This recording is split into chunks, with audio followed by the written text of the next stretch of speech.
Our first inductee, let's just imagine for a moment that it's a cold day in Pennsylvania.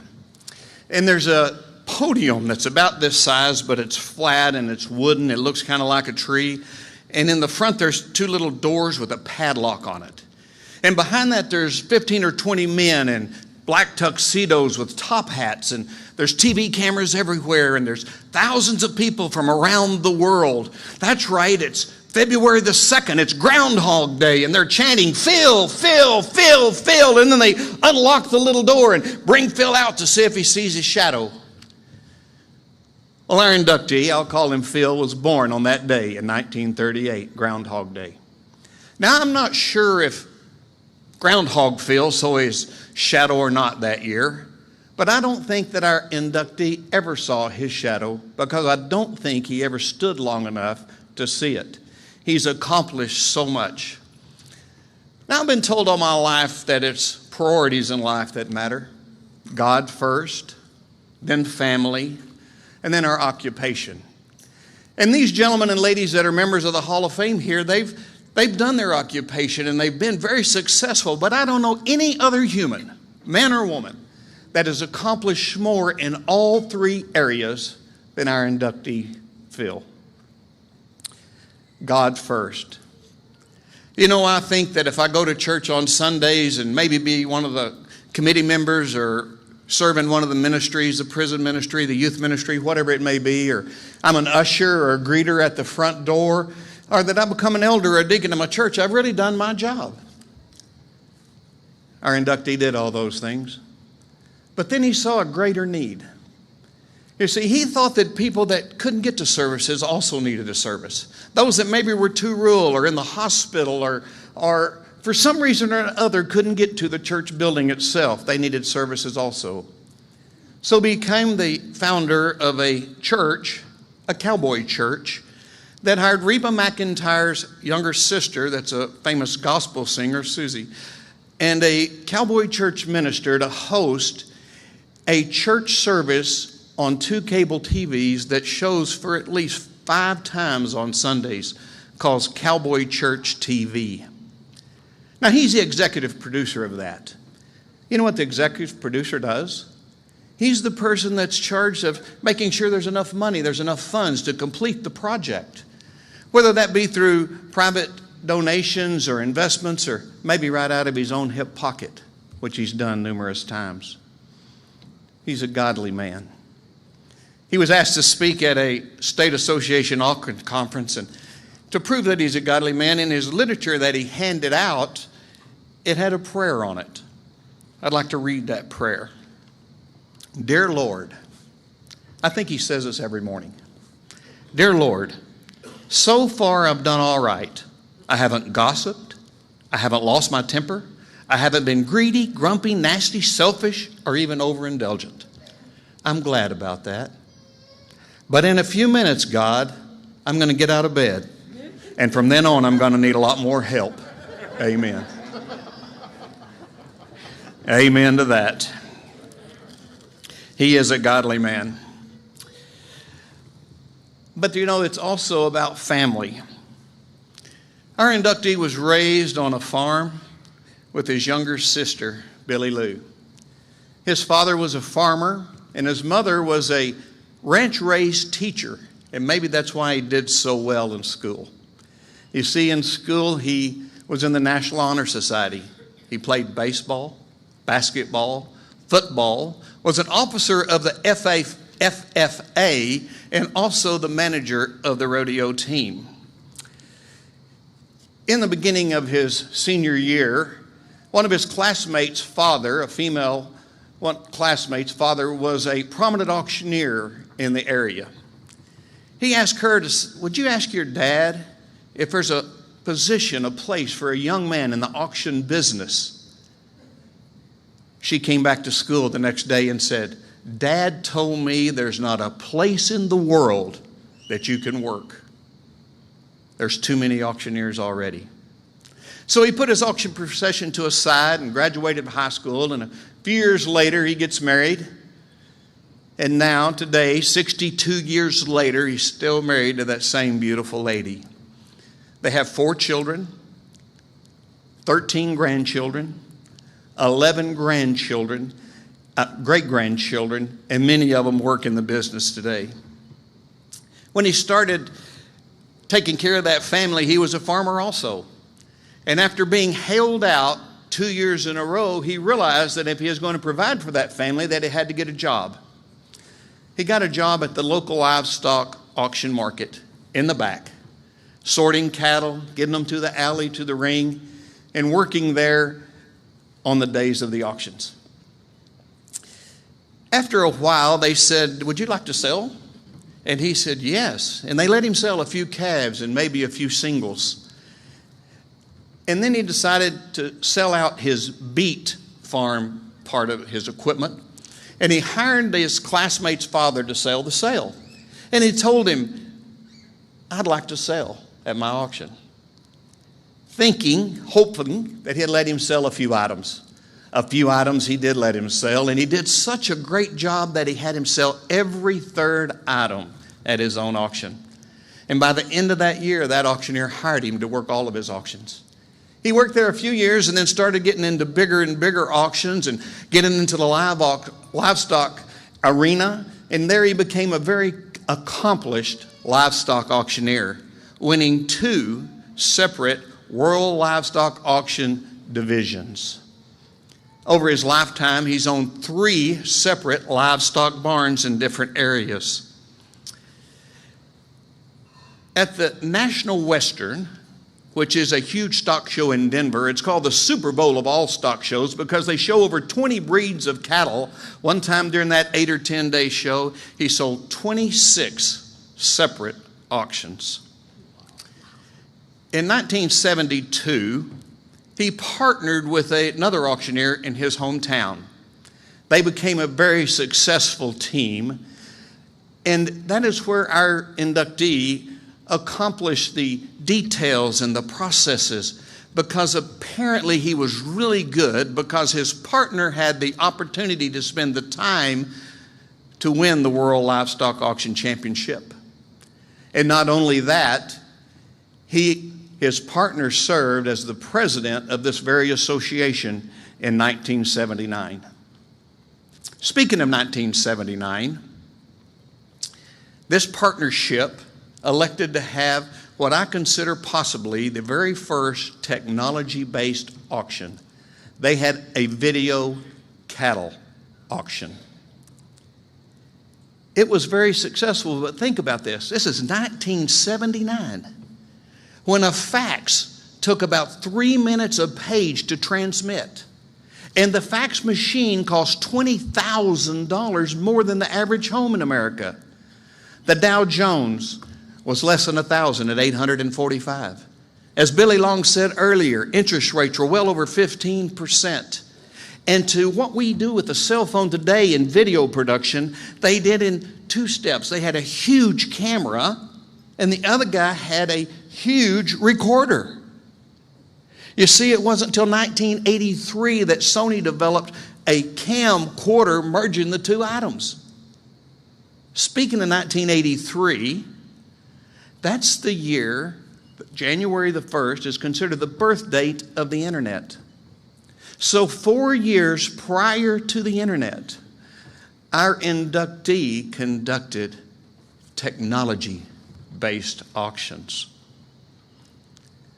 They became a very successful auction company. In 1981, they conducted 326 auctions in 26 different states, including Alaska.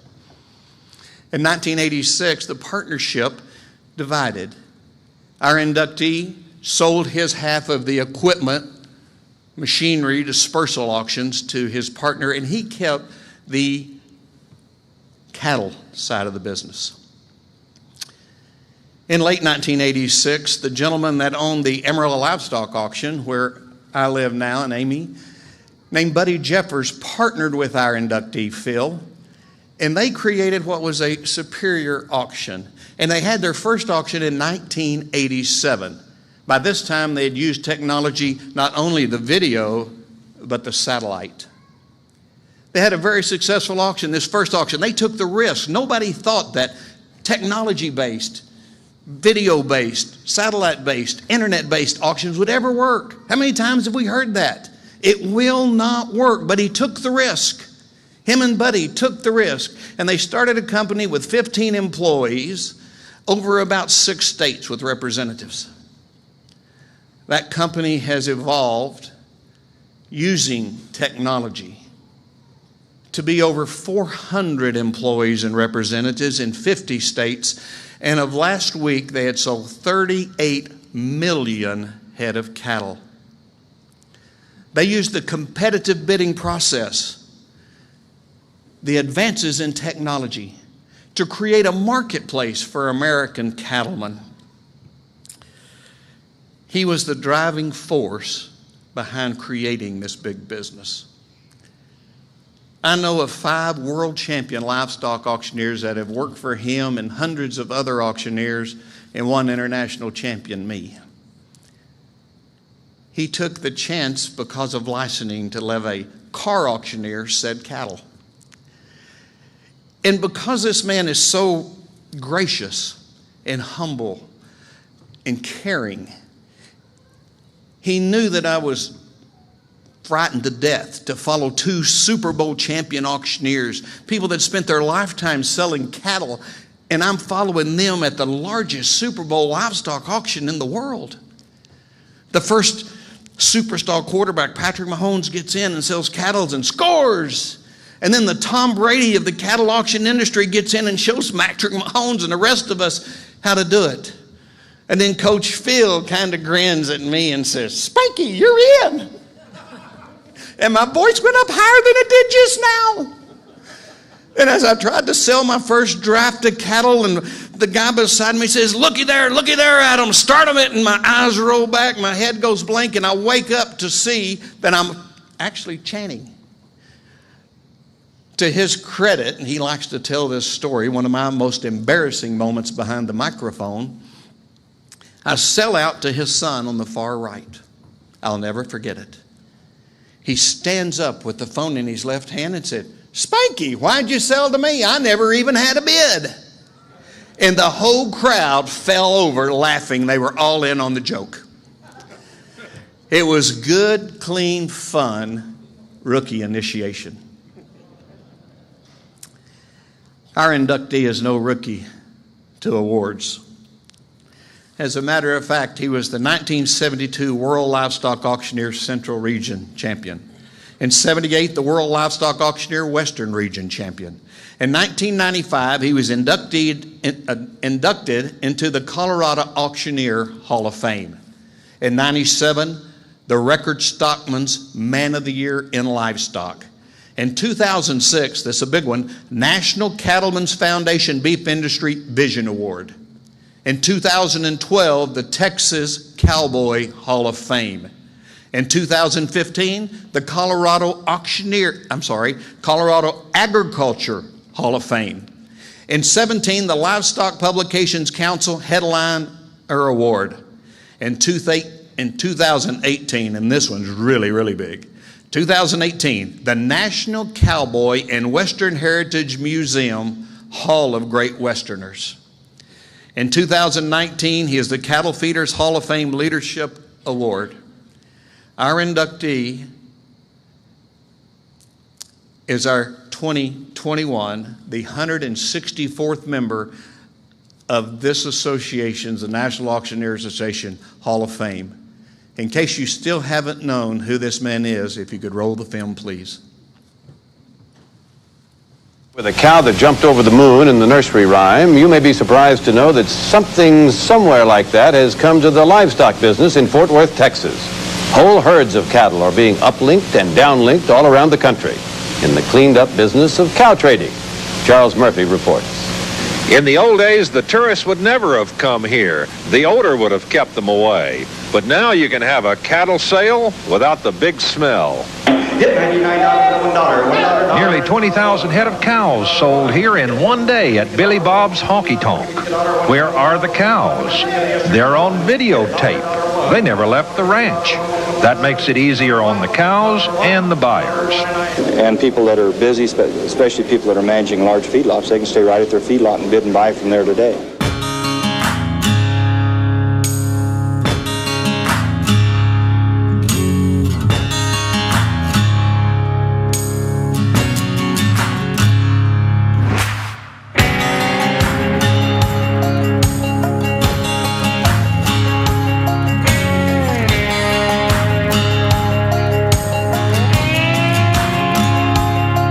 ladies and gentlemen, I hope you enjoyed the preview. We're ready to get the auction started. In December of '86, we started the new company, had our first auction in January at the stock show in 1987, and that was called Superior Livestock Auction.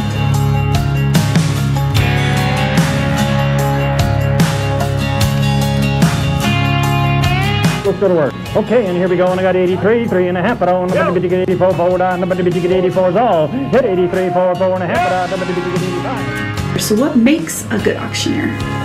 It's not the chant, but they have ethics, they have credibility, they have personality, they have all those things you have to have in any business, not just the auction business, but in any business. There's no Jim Odle, there'd be no RFD TV, there'd be no rural TV, there'd be no rural radio, there'd be no family net. There'd be a lot of things changed. So Jim's always been forward thinking. Jim's always embraced satellite technology. Jim's always seen the future before anyone else. He just has such an impact, you know, on an industry, but also he has an impact on us mentally, physically, and even spiritually.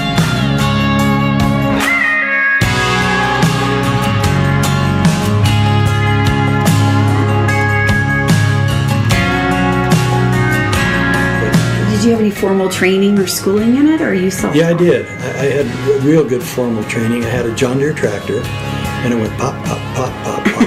And as I was cultivating corn, I practiced. That was my formal training. It was on a good John Deere tractor.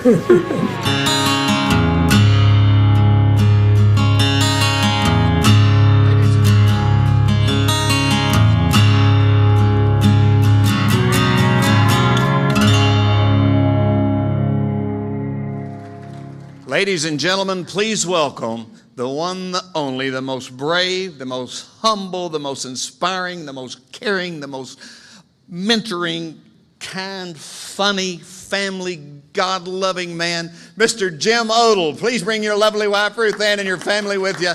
Jim Odle, ladies and gentlemen.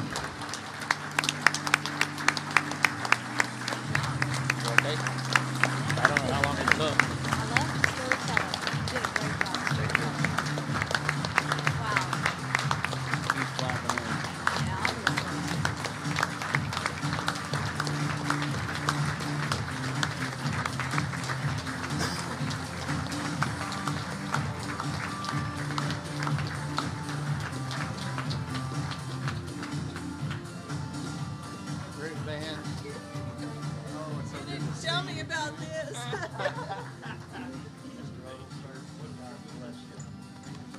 Great job.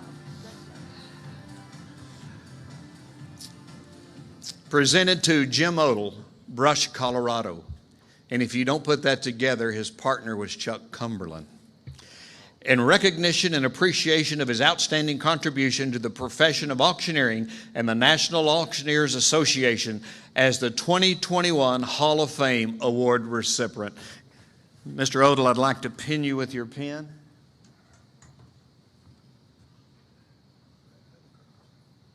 Would you like to say something? Sure. He said when I was pinning him, right by the cross. Mr. Odle. Spanky never does anything halfway. Didn't he do a tremendous job? I don't know whether it's all true or not, but Spanky, thank you very, very much.